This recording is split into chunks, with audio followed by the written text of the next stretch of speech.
So we'll see how this turns out. I listened to a video from Great White Stoke. That was good. It made me think. His videos always do. I usually agree with a fair amount. And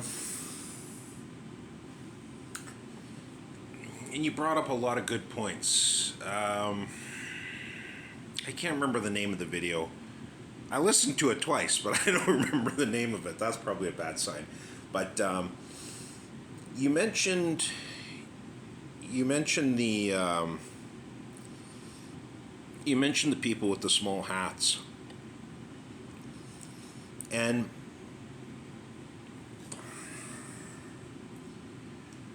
there's aspects to what you say that could be true. Now, I think that to say all is a really broad brushstroke term, because I don't think that the guy going to, well, I don't think there's any synagogues around me. Maybe, I don't know.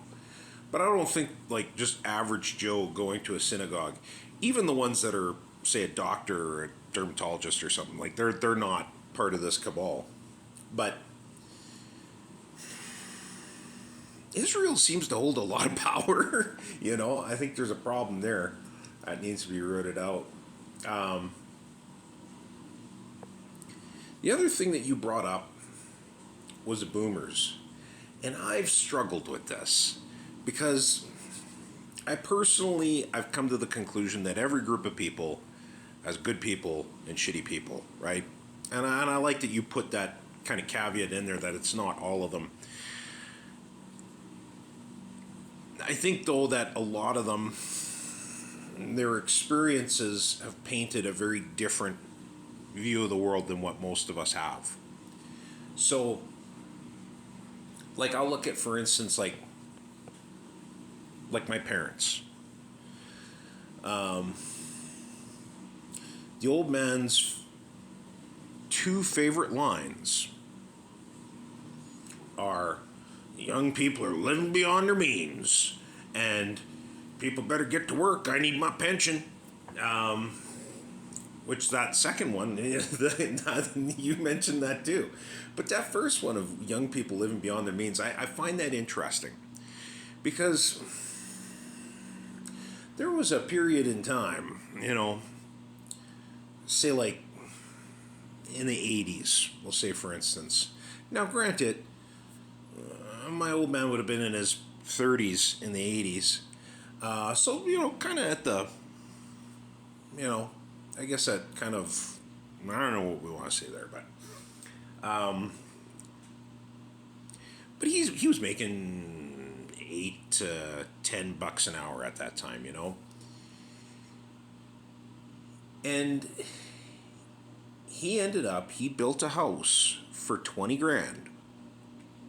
Now, keep in mind, his father gave him the land to build the house on.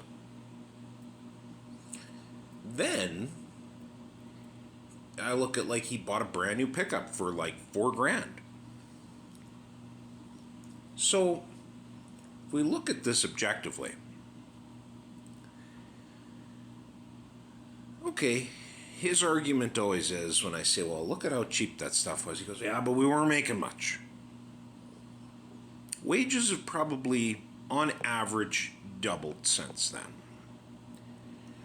And then if we look at all those other things, the house, the pickup, right, those things have all, they've all went up at least 5 times.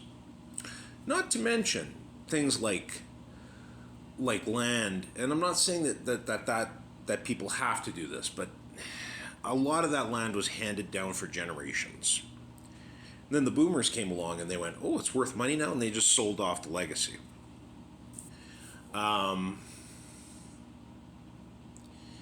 It very much so. I think their generation was the first generation to hold nothing sacred and not really be concerned about the next group coming along. And I mean, it's every generation after that. And I mean, I think like even like my generation is probably the worst for it, because a lot of my generation doesn't have kids.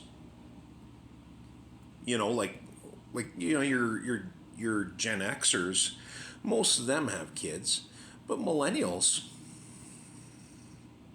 regionally some do, some don't, but on average, you know, you look around, a lot of them aren't having kids, or haven't had kids, we'll say.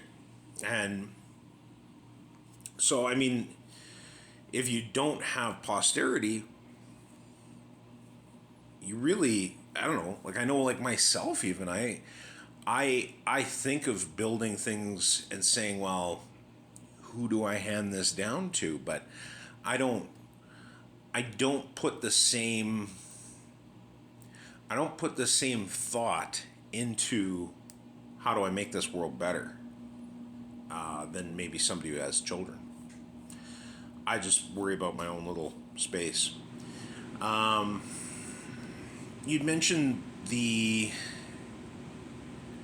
young people and kind of their issues, and that's another one that's really interesting. I mean, there's young people who are absolutely no fucking good from the boots up.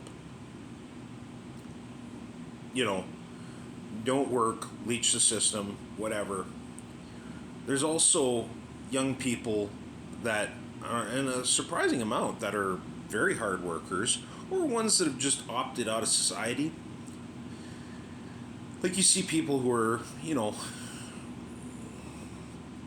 more, like I think that there's a resurgence in people who are, say, cashing out a 401k to buy a little piece of land someplace, or moving up to Alaska or whatever, and just kind of checking out of society, which I also don't have a problem with, because you're not you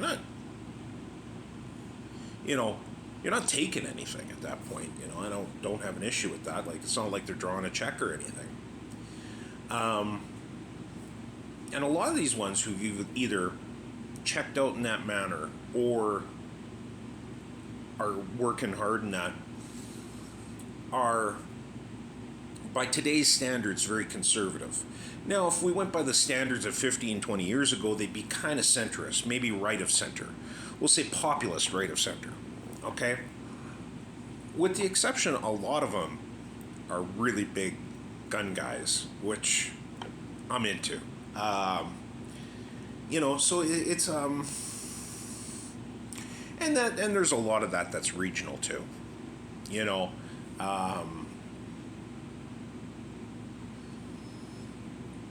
so it's a complex situation, and I like you. There's times where I see it from a standpoint of, oh, we are headed right, like the plane's headed right for the mountain. And then there's other times where I think we might be pulling out of this. You also mentioned like the violence part of it. And I hate to be cliche and sound very boomerish about this, but the reality of it is that we do live in the best country in the world. Now, is that perfect? No. Is there things that we should be doing to strive to make it better? 100%. That's why a lot of these people are coming from these other countries and going, wow, it's great here. Because their countries suck ass so bad. Yeah, we got things that suck here, but not as bad as those other countries. But like I say, it should be better. And it could be better. When you see the violence part of it, those people in those other countries, they're not getting violent. So they're further down that rabbit hole. They're at a point where they probably should be lighting the torches and getting the pitchforks out. But they're not. So it scares me that people aren't going to do it. And maybe it doesn't need to be a violent thing. Maybe it just needs to be a mental thing. I don't know.